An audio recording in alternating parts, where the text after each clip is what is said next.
Mhm.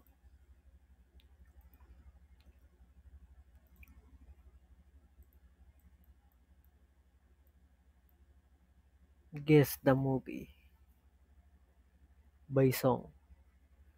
Hmm. Sino ba mayroon ngayon? Si Mr. Rightsley.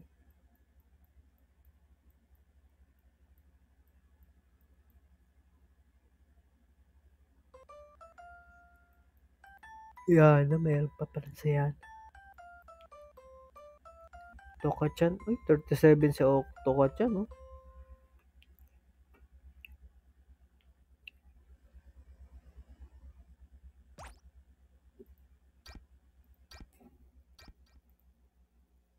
Hello, welcome to the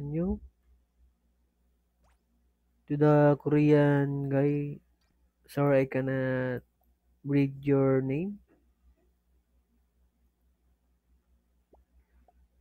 By the way, guys, this is my last meetup for today's month. Thank you so much for coming. Really, really appreciate it. Wow, wala na ako ng boses.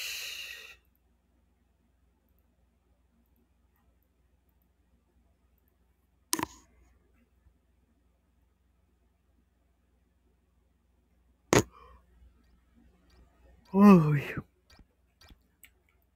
Mhm, mhm.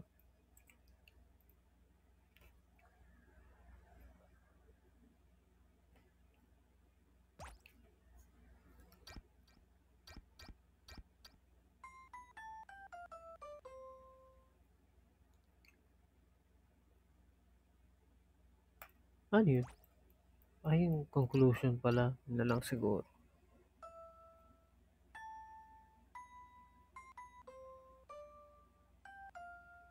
Conclusion. Yan.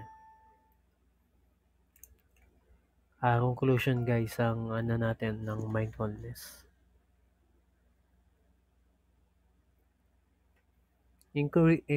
Integrating mindfulness into your daily routines is like planting seeds or well-being that can grow and flourish over time. Ang pag-apply ng mindfulness sa sarili natin sa araw-araw ay may hahay may hilintulad sa pagtatanim sa sarili natin na tinutulungan nating lumaki at lumago pagkatagalan. Just as we water and tend to a plant to help it thrive. Practicing mindfulness regularly can nourish our mental health and overall sense of well-being. At sa bawat pagsaboy natin ng tubig para lalaki at bubunga,